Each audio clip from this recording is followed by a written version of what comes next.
Hey, what's going on everyone? I hope you're having a great week so far. So if you saw my community post, obviously you saw that I didn't put a video out yesterday.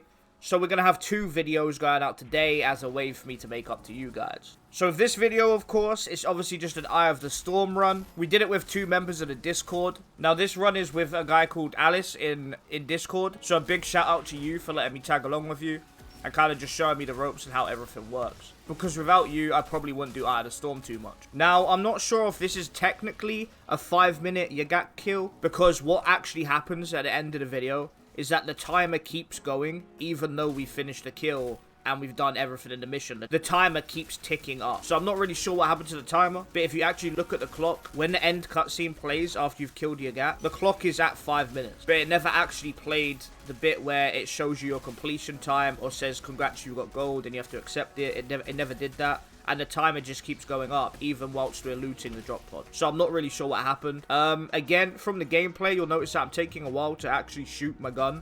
That's because of the connectivity issues. Whenever you're not hosting this game, it really seems to like have a lot of desync or be quite laggy. And obviously, if I miss too many shots, then my blighted rounds are going to drop off and we're going to have a rough time. Now, this isn't really like a tips and tricks guide or anything like that. It's basically just showing you guys Eye of the Storm on one of our runs that was actually really good. I thought it would just be interesting for some of you to watch. But there are a couple tips that he told me that I really found handy and just really good to have. So, first off, of course, you want a debuff Pyromancer in your team. They're absolutely huge, I would say. We did try this with 3 Technomancers, and we did nearly get gold completion. We did it in a time, and we just absolutely bursted everything down with DPS. It was no problem for kills. But when it comes to killing Yagak, the end boss, we just didn't have enough DPS. Because he wasn't debuffed, it was so much harder to kill him. We got him to like 1/3 of his health, and then he spawned the minions, and we wiped. But with a debuff Pyromancer, you're pretty much guaranteed to kill if they're decently geared and you're decently geared as well. So on top of my team, he's actually using a cryo turret. So if you are a Technomancer and you're doing Eye of the Storm, I highly suggest that you use cryo turret, because what you can basically do, you can kill all of the enemies apart from one. Like leave one alpha or something that's quite tanky, leave that alive, and then the cryo turret is basically going to freeze them in place repeatedly and they're not going to be able to move.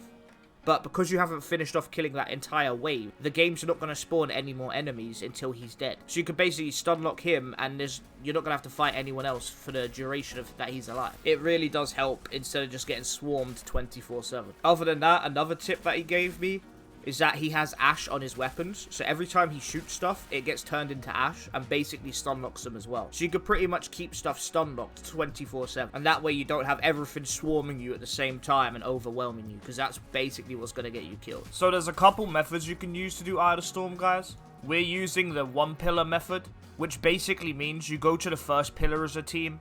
You do that. You go to the second pillar as a team. You complete all of that. And then you run to the third pillar as a team. And then once you've completed that, you just DPS down the boss and burst him down. And it's finished. Now, you can actually spread your team apart between 2 pillars. And you can do pillar 1 and 2 at the same time. And then you could all run to pillar 3 together.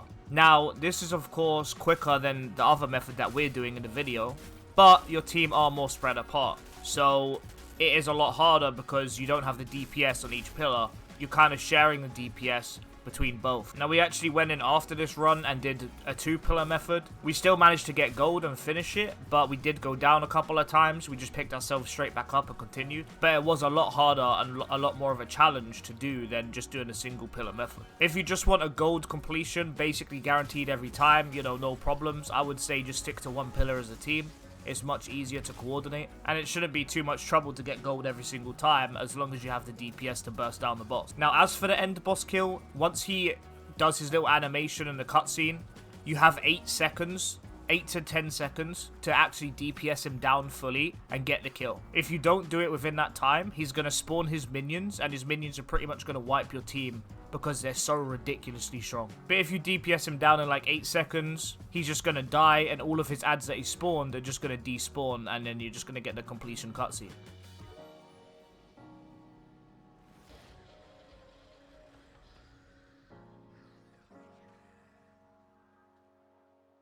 So you see that we just burst him down as a team. He dies pretty quick. And as he dies, if you take a notice of the time, it's actually like 5 minutes. So this was like a super good run for our team. We normally go about 5 minutes 30 or something like that. And you also see that even after the kill, the timer still goes.